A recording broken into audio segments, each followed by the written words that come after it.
What's going on, guys? This is MLP and Friends podcast. This is our first attempt. The one I put on there as the dumpster fire, that was me messing around with some microphone stuff. It didn't go well. This is Tim Ryan. He's one of the coaches here, / athletes, / guy I talk to the most about training and programming. We don't really have a direction right now. We're just kind of shooting it and seeing what happens. We have a couple of ideas. So, and I do think a topic that's come up recently, and you made another video on it, and it's kind of related, is what are athletes kind of expected to do in the off season to not kind of squander the gains that they've already made. The other video you made had more to do with kind of like the collegiate level guys. Yeah. But I think it's a topic of discussion that everyone could kind of benefit from. Yeah, I think off season, I typically see a lot of guys come back from their season and ready to really rock the weights. And I think that's a good idea, but I also think their body probably needs some sort of downtime. And whether that's just going back over the movements, making sure we can hit the positions, maybe for 1 or 2 weeks, and then we can kind of get back into the normal program. What would be nice is to not have to do that, where they're already rolling through season with a modified 3-day week or whatever program, and then in the off season they could do the 4 to 5 while still doing their travel ball. So you would kind of say that, like, in ideal situations they should be training in some capacity through the season. Oh yeah. That way when they come back it's not like ground zero again. Yeah, and a lot of people are like, well, it's only 2 weeks, like you're gonna catch up. And like, yes, especially the good athletes, they will come back quick, but you're also not thinking about the amount of time that like you could have continually been gaining during those 3 months, however long I missed you guys. And it's not like, oh yeah, he's gonna PR squat by 20 kilos during season. It's like, no, we're gonna be able to come back and not have to dip as hard. Everybody seems like they don't like the idea of maintenance per se, where it's like, you know, once they jump into season, it's like full stop, everything pulling back. Yeah. And like basically almost deconditioning in the weight room for the most part. Which, I mean, some philosophies kind of go with like, maybe that's a good idea. I personally think that like a little bit of maintenance training can keep them healthy through the season even.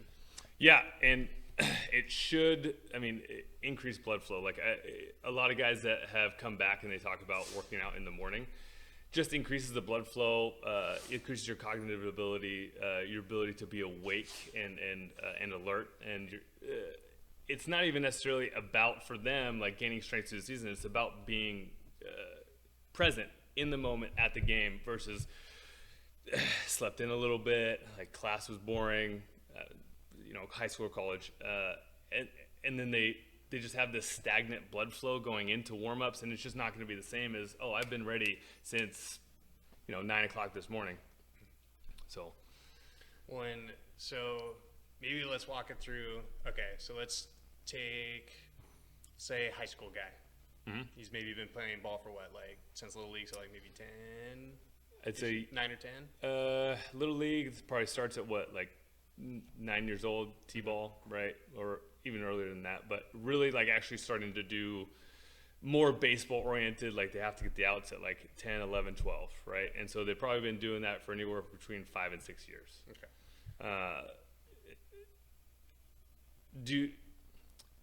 And I think what people mistake as that 5 or 6 years is like, oh, they've really been working out because they've been on the field doing their stuff, and most of the time they're just being worn out.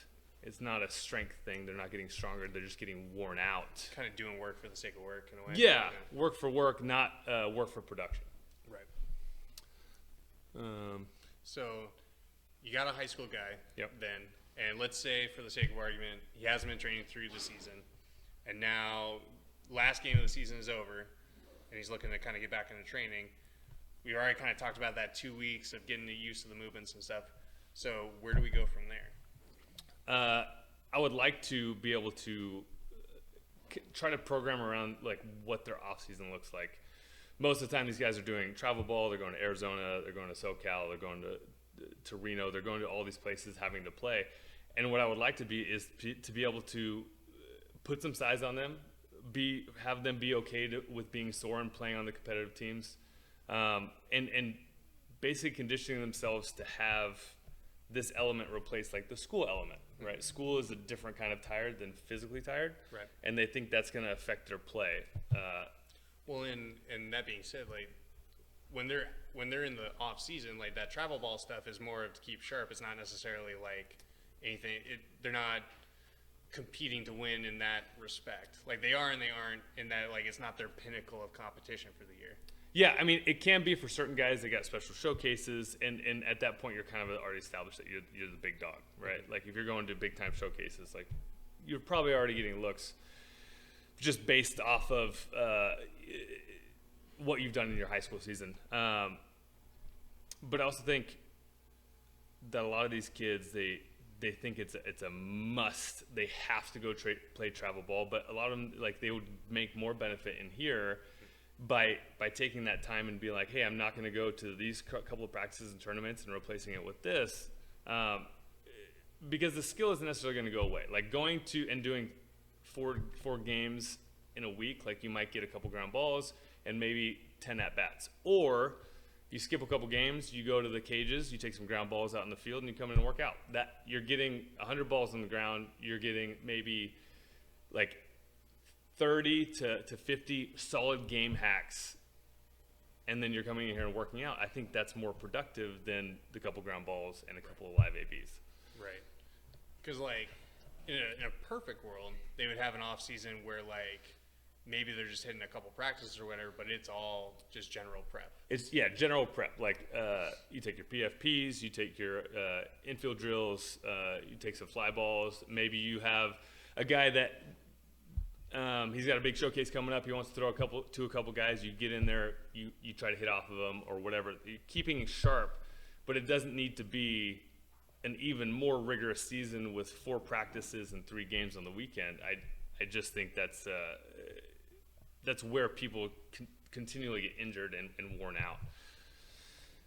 Because if you keep running that engine, like even through the off season, like you end up just racking up miles that otherwise, you could use in season. Really, like Yeah. you start taking damage in your off season, and then you're not even prepared for what you need to be prepared for.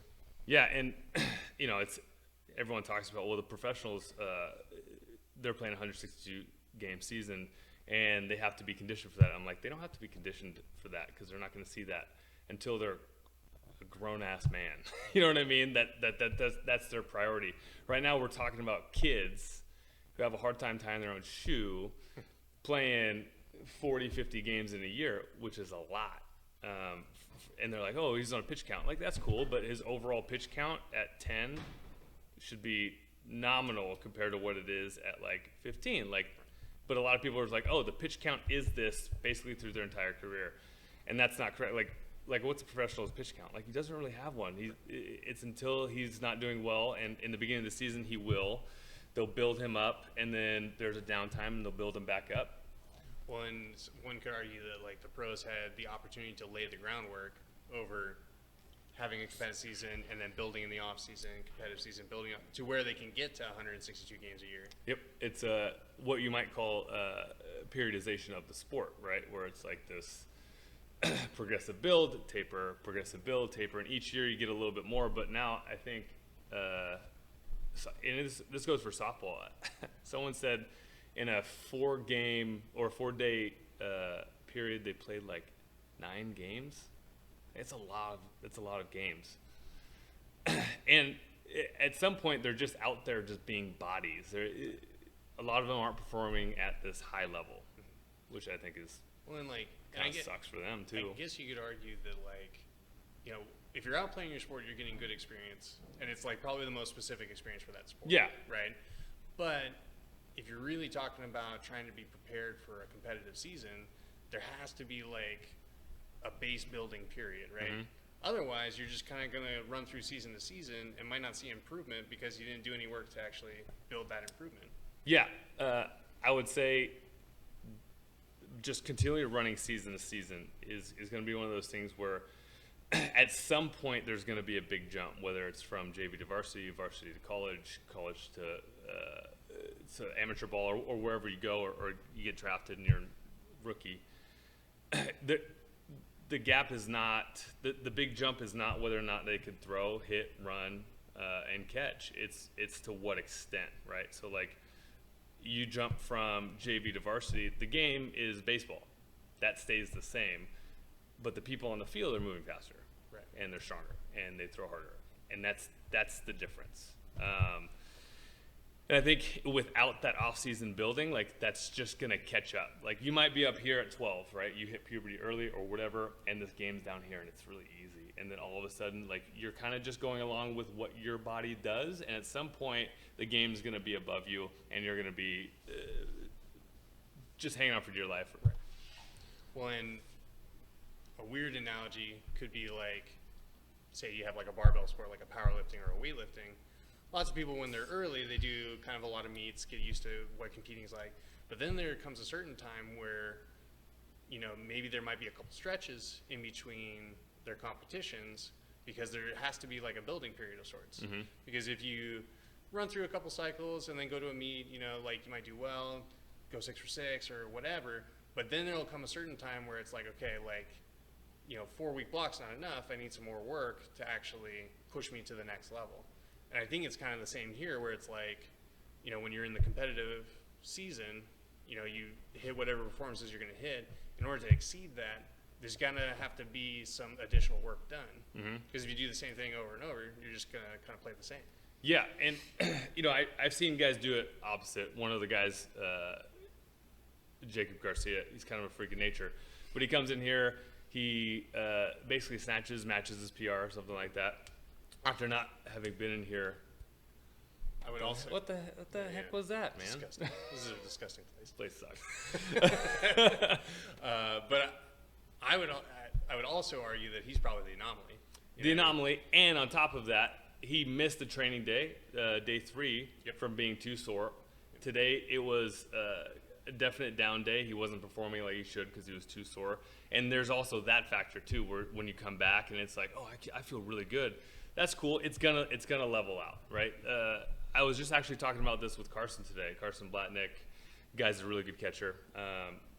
Like, follow, subscribe Yeah. for Carson Blatnick. Something like that. Yeah. Anyways, he was telling me, you know, when he takes some time off from throwing, and he comes back and his arm just feels alive, right? And I experienced that too. I was throwing with some of the Folsom Lake College kids.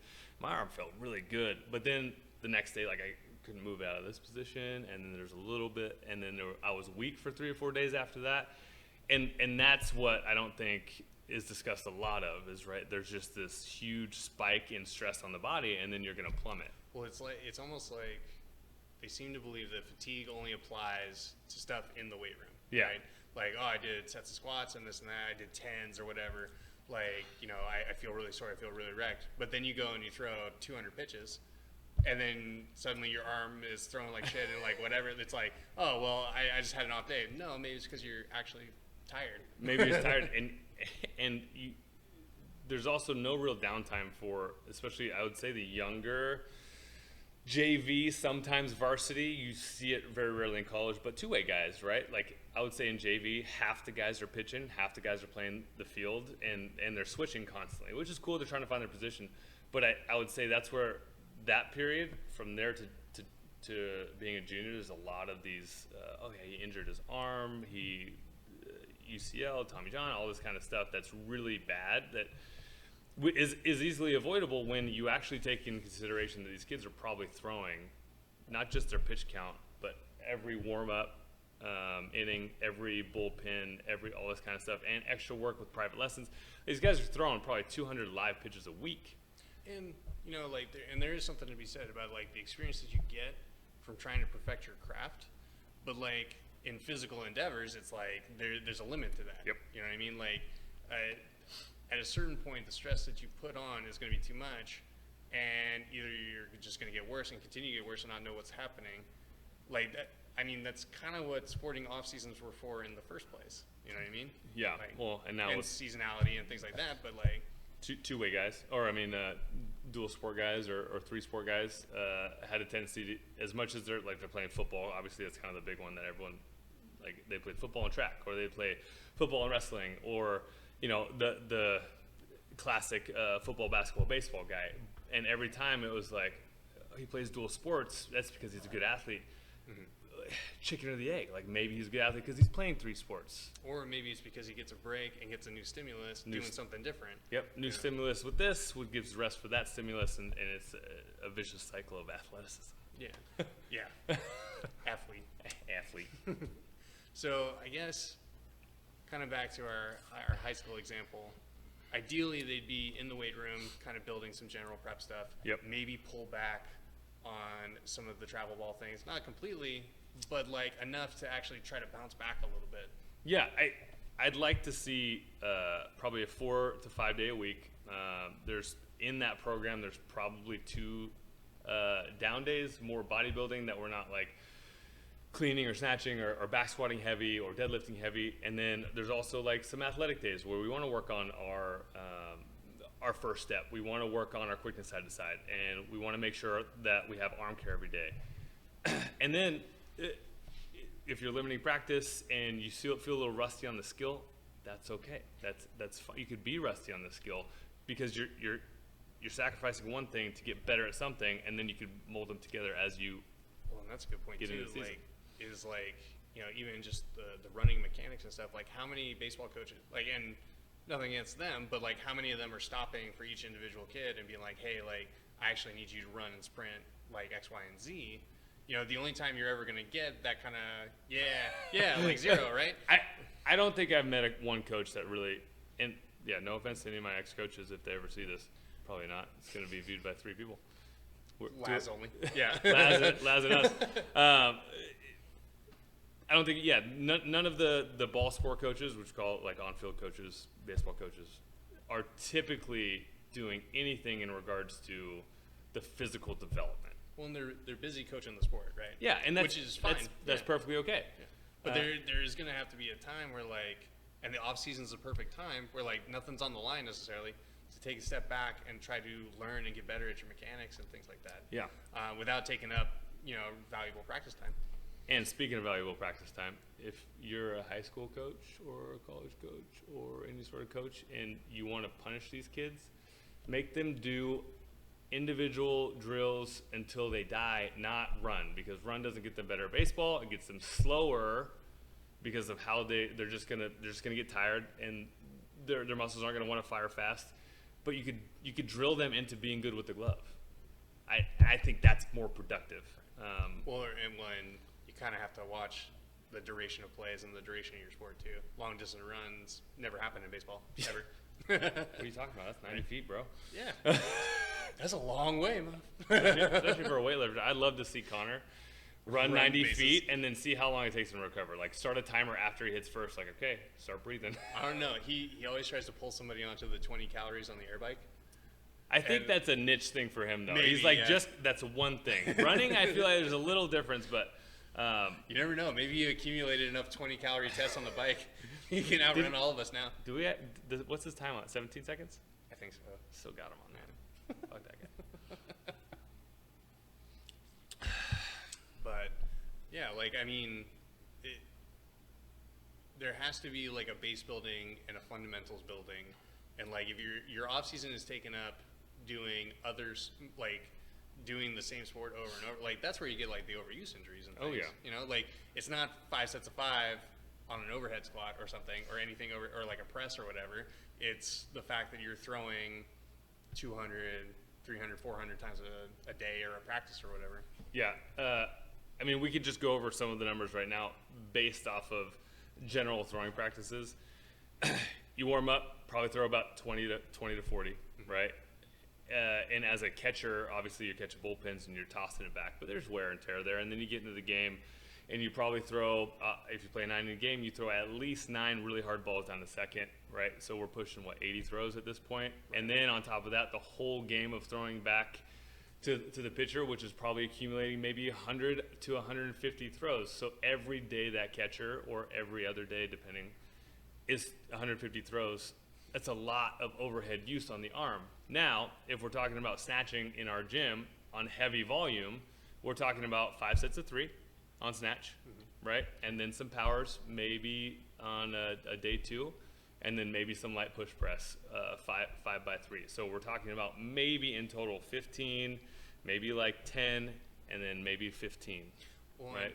And what is interesting about that is like lower volume comparatively, right? Yeah, Like it's not hundreds of reps necessarily. but that's pretty big volume in here. Yeah. But well, and the dividends that you get from that. Yeah. Where it's like, you know, you're getting stronger, your shoulder girdle is getting stronger, things of that nature, but you're also building a capacity for it to handle some of that stuff. And it's one of those things where like I feel like a lot of not just baseball sport coaches, but a lot of sport coaches get stuck in this loop of like, well, this is what we always did. You know what I mean? This is what we always did, and it's always going to work. Well, yeah, guys were getting hurt back when you played too. Like it's just an endless cycle that people kind of get wrapped up in. And I also think there's quite a bit of strain. Don't get me wrong, we're not bashing on these coaches. These coaches have sometimes 40 plus dudes in a class, or they're dealing with like a really small team on a varsity, like 23, 25, something like that. Probably maybe one of which has really been okay with having an overhead position, and then so they're trying to teach this big group how to do it, and they probably haven't done it in years. So it's hard to do. We did just watch he's a professional at this. He taught a kid how to snatch in 3 minutes? Yeah. But that was one-on-one. Two flat. Yeah. Yeah, that was one-on-one, right? So extrapolate that and out a little bit further, and it's gonna be harder, right? The per kid time is going to be more either way because they're not getting that attention. So yes, it would be hard, but it's also one of those things where I think it's so much more beneficial if you were to just focus on that and get it done, versus being like, oh, this is going to take too long. This is years and years of development to get good at this movement. But so does just playing your sport. Like, you don't start playing baseball and then in 3 weeks get drafted. Like, it takes years and years of skill development. Same stuff in here. That being said, like it takes years. Ideally, it would take years of skill development, and the only time that you build on the fundamentals to build on top of those skills is in the off season. Yeah. You know? Yeah, like for example, right? What he just said was basically there's skill in sport and then there's strength in sport, and I think that falls into every sport. Yeah. Endurance, but we're not going to talk about those sports. So if we have a period where we're only lifting big hypertrophy stuff, we're probably spending less time doing the full movements, right? We're trying to get bigger, we're trying to get stronger, we're trying to make sure that we can move a little bit more weight, and then we start tapering into skill development, and then we taper into being able to, with those skills, move more weight. So, well, and that's for like a barbell sport. Yeah, right? that's a barbell sport. So, if we were to like kind of pull that out and try to do it for baseball, what's like the ideal that would be? Basically, You could probably run two different times. You know what I mean? I would say summer is big hypertrophy. Fall would be would kind of be like your skill development, right? So and obviously, the summer you're probably doing some skill work too, but during the fall, skill development, and then like this very specific winter period leading into your spring ball season where it's like, all right, we're going to get really fast, we're going to get really strong. All the specificity in here should start showing up on the field with throwing the ball harder, with having better exit velo, with having better coordination and figuring out like the feeling of how to run faster, right? The technique should be starting to get dialed in, and then you go into season.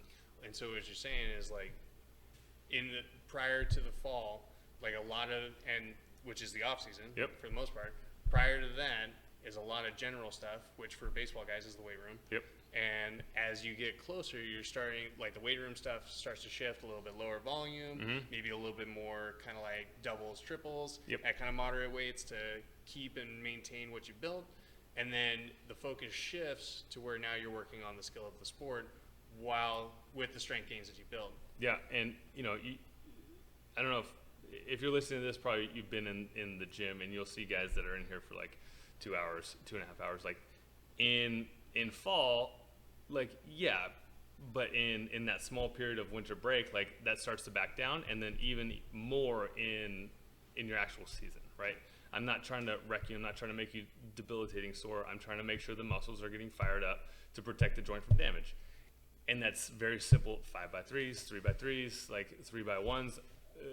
If you have like a week break, like whatever it is that's on the program, it's not meant to take away from the time on the field. Like literally, I remember guys would come in at 5.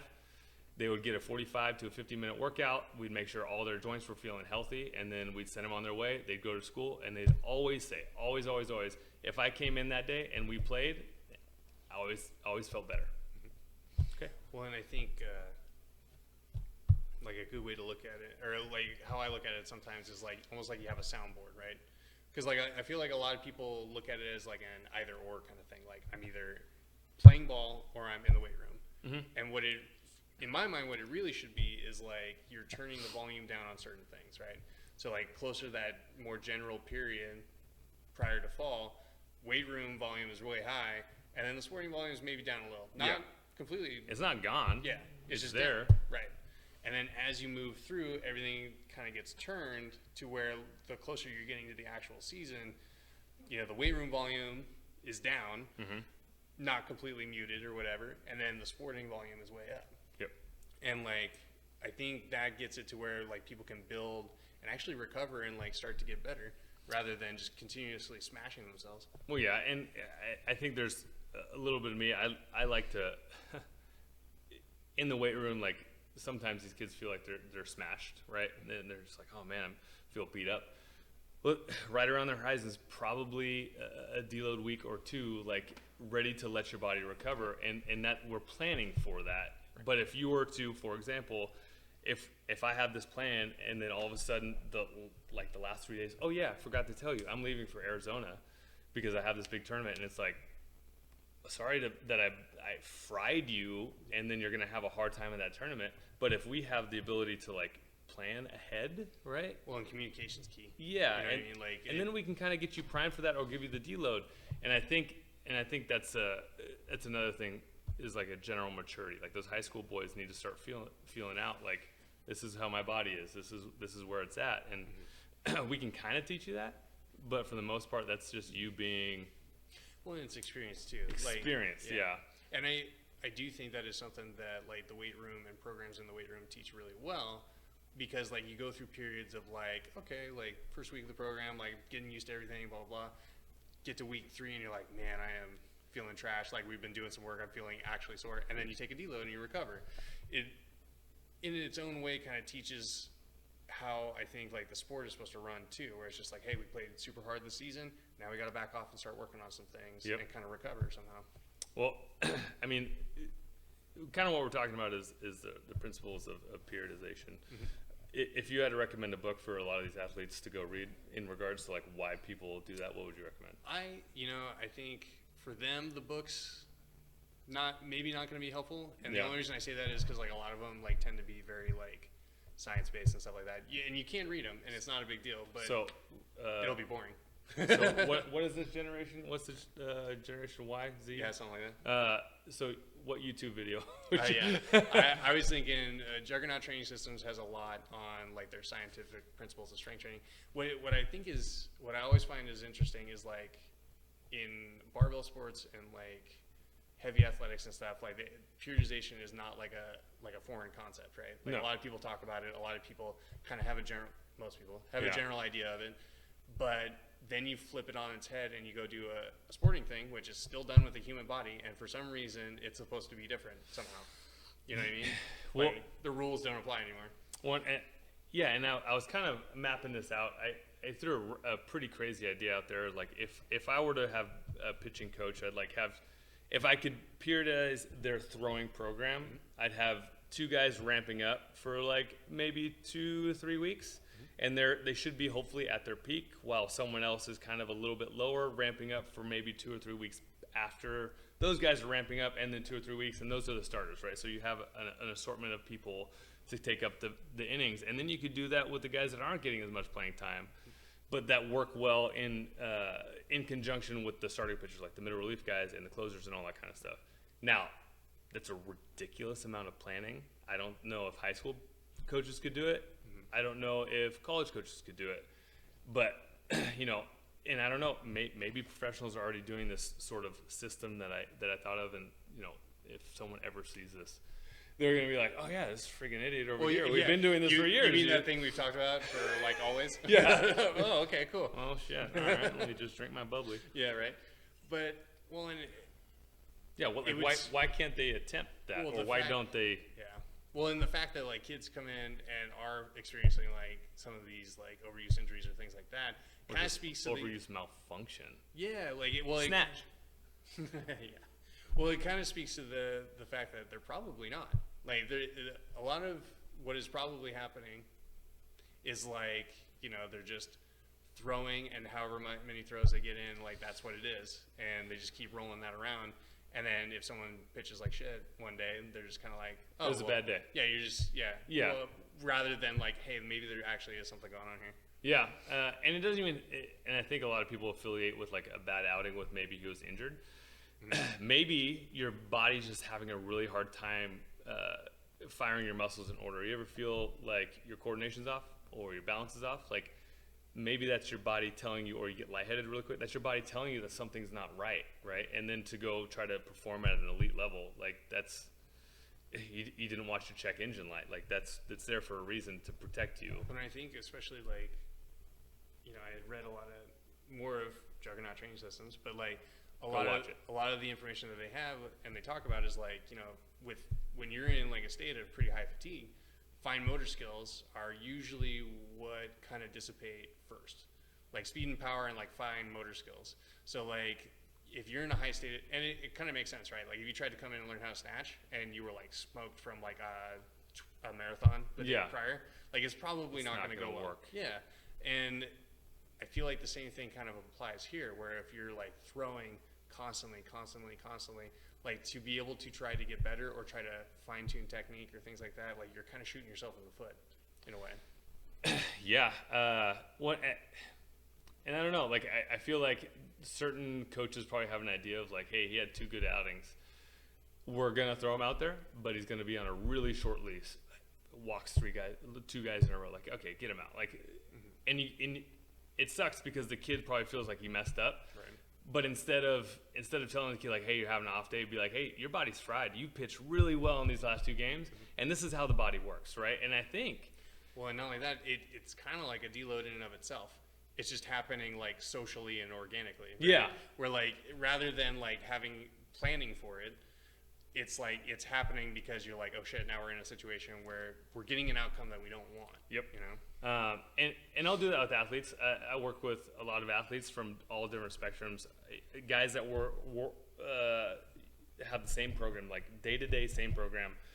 They're in different life spots, but generally the same program. And one I can literally have take shots at PRs just about every week, and then you'll see like, okay, something's wrong, we'll back down. And the other guy's kind of like, he'll when he feels good, which is kind of rare, like let him take a shot, okay, go for it. Yeah. The other one is like, okay, you're doing this, you will do this, go do it. Yeah. The other guy's like, hey, how do you feel? You know what I mean? And that's where you're talking about the organically, like you have to find out where these athletes are, and then inform them that like your body's just not okay to do this at a high level right now, and it has nothing to do with you. You don't suck, you know what I mean? You don't do this, and I don't know. I think that would give these kids a better idea. Like, oh man, I guess those 2 weeks that I was primed, I was sleeping right, drinking right, eating right, and then I stayed up late playing video games, I ate a whole bunch of crap, didn't drink enough water, and now my body's not doing it. There is that too. Like it might not just be like you're overworked. It could be you're under recovered too. Under recovered. Where like love that term. Right. Well, and it's like because like one can make the argument that like, well, they're not working hard enough, blah blah blah. It's like, okay, then what are the other factors that are going on outside of that to causing kind of the poor performance? And it's some of those things like not sleeping enough, not getting enough food that you need. It could even extend as far as like, hey, like my life stress right now is out of joint or whatever. High school kids, maybe probably not, but like I don't know. During COVID, man, that was stressful because they were just locked inside. Yeah, gotta suck. It'll do it. Or like broke up with my girlfriend, did whatever. But like they're trying to get like the other factors as consistent as you can will give you a better idea of like how much work you're actually doing. Yeah, of what your actual window of performance can be. Right. Like say your actual window of performance is 1 week, right? that's kind of easy to plan, right? 1 week, 1 week, 1 week, 1 week, and you can always kind of have an idea of like, hey, this is good. This should be a good start. Go in there with some confidence, or go in there and be like, okay, this is a down week. I'm gonna have to really work. I'm gonna have to warm up really aggressively. I'm gonna have to eat some extra carbs. I'm gonna have to drink more water, maybe a little extra sugar during the game. Like, thinking in those terms, I think could probably level out that up and down, right? So if you're up here, up here, up here without any assistance from diet, nutrition, sleep, it could be a little bit more level, but still build. You know what I mean? Well, and not only that, takes the edge off. You know what I mean? Maybe. Well, and not only that, but like, it kind of speaks to like, if you have a plan, you can plan to have your best performances when you need them, right? Yeah. If you don't have a plan, you're just kind of at the mercy of whatever happens, really. Yeah. So. And I think you see a lot of athletes where if they have a bad outing, they kind of lose it, right? I don't want to say mentally weak, but like they can't handle having a little bit of a bad feeling. They can't handle like a bad performance, and they kind of get down on themselves. Well, if there's a physical excuse, I don't want to, or like component to it. yeah, there's a physical component of where like he's knowledgeable of like, hey, this is supposed to be a down week, and I had a bad outing. Maybe that levels them off mentally too. Well, or like the conversation of like that you're having with yourself in your head is like, oh, I feel like shit. What's going on? What's happening? Versus like, hey, I feel like shit, and I should, because the last couple weeks have been like this, like high work, high whatever. Yeah. This makes sense. This week should feel like shit, and I should be recovering this week. And then how do I make sure that next week doesn't happen again, or this week doesn't happen again next week? How can I prepare myself? Yep. Yeah. More recovery, less pitches if we're talking about a pitcher, or less ABs, less bullpens for a catcher, like whatever it is, you can make as an individual smarter decisions for your overall practice and performance and all that kind of stuff. But we're also talking about kids that forget to turn in assignments. So it's one of those things where this is all theoretically cool. Yeah. In a vacuum. In a vacuum, but I know how these kids, like, half of them are stuck on social media for like 15, 20 minutes at a time. Like, oh crap, where did the time go? That being said, is like, the good athletes will do it. They'll do it, and like if you like say you don't know, like say you're watching this and you're just like, oh, I had never even heard of that before. Like I had no idea what a carb was, or like blah blah. Like you don't know until you know, right? So like if you're listening to this information, that's your wake up call of like, hey, like maybe I should be sleeping 8 hours. Maybe I should be doing these things because it's going to make me better. It's going to make you better. Your window of performance is going to up, and you're probably just going to generally feel better on a day to day. And it's free. For the most part, except for like buying food and what's shit. Sleep? Yeah. Sleep is free. Get the fuck out of here. Right? As we're sitting here, what time is it? Yeah, right. Almost 10. But yeah, I think like it's especially, and not only that, like I think like those are the things that an off season can afford you to think about too. Because you're not worried about games coming up, relatively. Like you're not worried about like the competitive season. You have a time to kind of build fundamentals and actually build some of these habits too. Yeah. You know what I mean? That kind of, on that same thing, the habitual nature of baseball, right? Like kind of you have the same routine, you blah blah blah, you get dressed a certain way. You should do that in the weight room too. I see a lot of off-season guys who are like, oh yeah, we came in at 5 a.m. for a full school season, and then you're just gonna back away from that completely and start coming in the afternoons. Like that's gonna be a tough turnaround, and your body's not gonna like it, and kind of a waste of time. Like you can maybe back off it a little bit, 7, 8, 9, like. But if I was gonna say, like, I think the only argument I could make for that is like I get more sleep if I can come in at 8 a.m. Yep, and versus 5. I agree with that. But it also, a lot of kids, they use that as, and I'm generalizing here, a way to, they're like, oh, I could stay up later. Right. You know what I mean? But if everything's a habit and you really want to be successful, you'll make the changes needed to be a better performer. Well, and I guess like even if, so maybe you do think that way and like, oh, I'll just stay up later and then I can get up later and this and that. I think ultimately you do need to ask yourself like what you want out of the sport that you're doing, because like, and no real wrong answer there, but it's going to dictate what you do next, right? Mm-hmm. Because like if the answer is like, oh, well, I want to go to the major league, I want to go all the way, then it's like, okay, you're going to need to. It loves your face. Weird.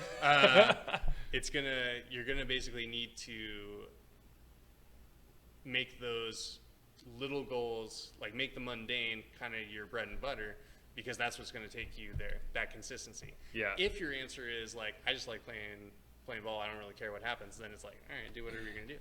You don't walk a mile with one step. It's a whole bunch of little steps that'll get you there.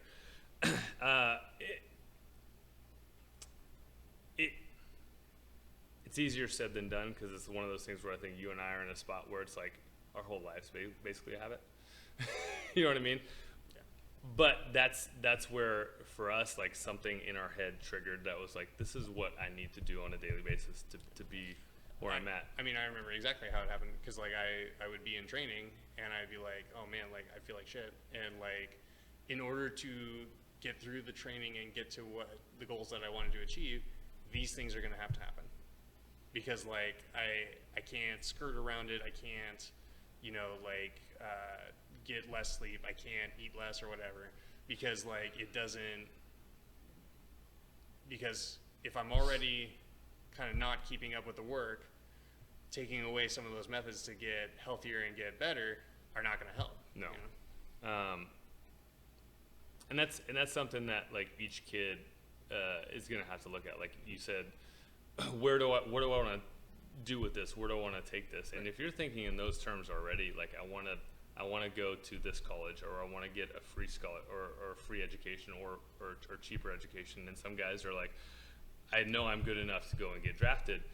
You'll see the changes happen early. And some guys, I would say I was probably one of those where I don't think I necessarily made any changes. I was like the 12-year-old that was just bigger than everyone, and then I get caught up to me, right? And then I made changes occasionally, and my performance went up versus a long time consistent change, right? Well, and I would say too, like those changes, like habitual changes are like, it's tough. Like it doesn't have to happen overnight, but even if you like try to affect one of those, like you say, you wake up you go through the next week and you're like, man, like this whole week was shit. Like I was playing like shit. The weight room was bad. Even if you just go like, I'm gonna get to bed 2 hours earlier, on top of whatever I did. Seems reasonable. Mm-hmm. And you do that for 2 weeks, I bet you will start to notice some serious dividends. And I'm not even talking about like, oh, I get to bed 2 hours earlier on Mondays and blah, blah. Nope. Do it for at least 2 weeks straight every day and see what changes. If nothing changes, then don't do anything. There's a different element affecting you too. Like, right. Where's my stress level? And you can start eliminating those, right? Like if you say, I have these 4 things that I think might be affecting me, you handle one, right? And then this one really affects you. Like say you get those 2 hours and it's night and day, and the rest of the stuff, like you kind of look at like, maybe I don't need to necessarily broach that right now and see how this does. Like, cool. Like you took something off your table that was huge and important, and then just got rid of it. Or you handle the sleep, and it's like, if you say I handled sleep and it didn't help me perform, you still handled sleep. Yeah. At some point, when you get these fixed, that will help. It'll just seem like it was something else. Yeah. It wasn't the compounding factor at the time. Yeah, the classic saying, the straw that broke the camel's back. Yeah. It was one straw, but it was also the buildup of all the other stuff. And so everyone wants to play in the straw. Well, and a lot of times, the way I like to think about it is like, for a baseball example, like if you look at a player on a team that you respect and kind of do like and think about what their daily routine looks like, right? Like where it's like, do you think that guy is staying up and only getting 4 hours of sleep before he goes to practice? Do you think that guy is not trying to eat the best foods available, even though like most pros are like notoriously like shitty nutrition, but yes, but one of the guys that used to come here a lot, Andrew Susak, used to tell me, and I did just drop that name. I'm going to tag him in it, and he's going to be like, dude, don't use my name. Stop it. I need you to pull this off immediately. Right. No, he was talking about, like, he'd walk into the clubhouse, right, and you have all this amazing food in front of you, and I was like, is it good food? And he's like, it's like steak, it's like chicken, so it's good food. and then they also had sections of bad food, right? And if it's right in front of you, like already made, already done, you can make the right decision or you can make the wrong decision. Right. And I think that's one of those where it's like, if you watch someone who made great decisions throughout their entire career, over a 10-year span, they're going to be much higher than someone that made consistently bad decisions, because the buildup is just. Well, and I do think like a lot of times when you look at, like, if you're a high school baseball player and you're looking at guys in the MLB or whatnot, you're like, oh man, that's gonna be amazing. Like, those guys are so talented. How did they get there? Blah blah. And I think it does kind of discount like the day-to-day, like very simple things that they had to do to build up to that point. You know what I mean?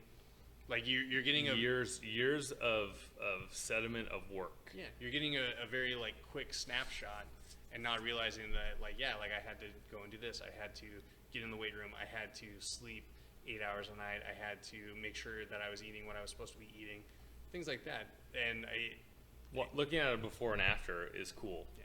right? Mm-hmm. And that's exactly what a lot of people do. But the work in between, that's actually where that is achieved, is not really shown on before and after. And that's kind of what you're. Yeah. Well, and not only that, but like, imagine if like you set that groundwork at 16, that you could do all those things like, and have all that time to build up in your sport with all those good recovery methods on lock and all those things. How much better is it going to be when you're 22? Right. I mean, years and years of doing the right stuff. And so, based off of that, like, people are like, oh man, that's a long time to get to 22 and there's a lot of life events. Yeah, that's true. How you get past those life events is you make it a habit, right? Like, and ways to be successful of time efficiency, which, you know, coming from me is pop black, right? Yeah. Versus thinking in that like 5-6 year period, like, okay, I'm gonna do this consistently for a month. Okay, I did a month, that was fairly easy, and now I want to add 3 more months, and now you have a goal at the end of the 3 months to put on 10 pounds, and then they're like, oh man, like, season's coming up, but I really don't want to lose my gains. Like, I want to make it 3 times a week during season. And that's how the habit starts, right? And then at the end of a year, reassess and be like, wow, I've did this my miles per hour, my exit velocity is all up. I'm getting looked at this.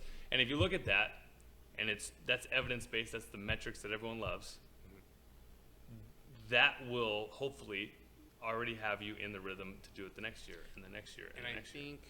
I think the off season affords you that opportunity to kind of, and not only that, like, off season affords you time to experiment with things like that when it's not mission critical. Yes. You know what I mean? Because like when you're in season, probably changing like some really big stuff doesn't make a whole lot of sense. But an off season offers you the opportunity to kind of look at what's going on and be like, okay, can I get better here? Can I do this? Can I do that? And start to kind of build up so that when you go into the next season, you're ready to rock and roll.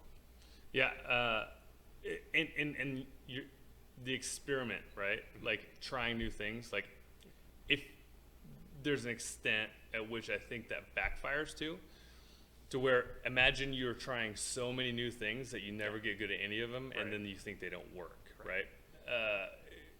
For example, like, I tried sumo deadlifting for 9 months. Right. But in retrospect, 9 months of sumo deadlifting versus 10 years of conventional deadlift, it doesn't compute, right? So did I give it a chance? Like, 9 months seems like a long time.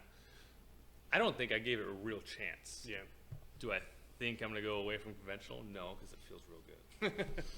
But that's the idea. Like, you also have to dedicate yourself to trying new things for a consistent basis. And most of you guys are like, okay, well, I only have 3 months to try new stuff. And it's got to be like pointed stuff too. You can't be like in the off season, like, I'm going to go play badminton.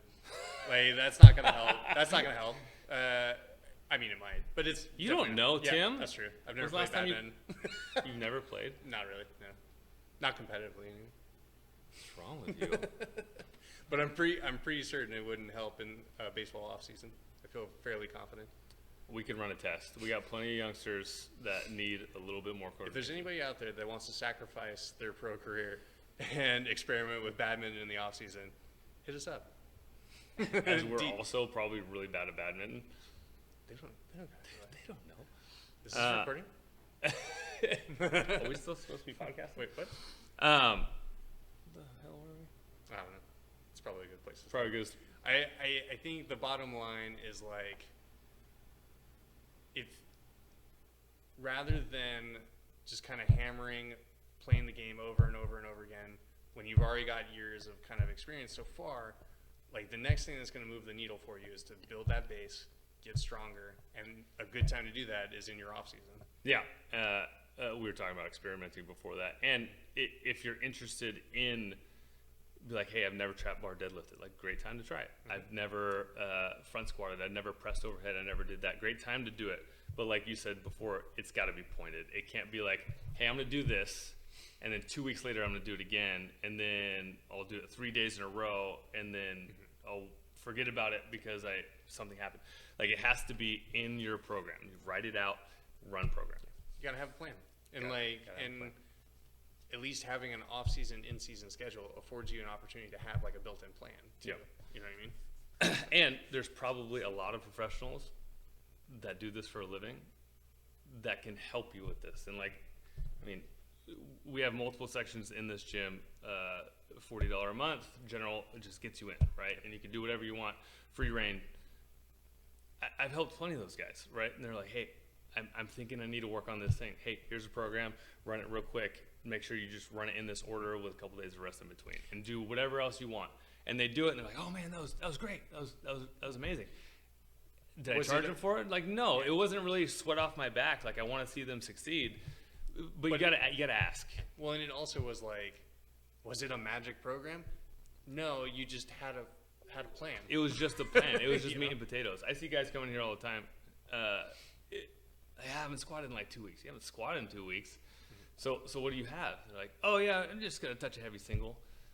That's not a good plan. Yeah, that's not a great No plan. bueno, man. No bueno. How about you do this? 5x3 is 75. Like, keep it simple, meat and potatoes. Most of the athletes that are going to come through here are not freaks of nature and don't have a big background in that. So doing a whole bunch of little auxiliary work without the meat and potatoes isn't going to get you anywhere. Meat and potatoes, like it's really simple. 5x3s, 5x5s, like it doesn't take much. And then ask, just talk to someone. Talk to someone who thinks they know. He actually knows. As little as possible. Just enough to be dangerous. Well, this is, let's try out this name. Two Beards Talking? Two Beers Talking. Still like MLP No, and Friends. okay. MLP and Friends podcast. We're out.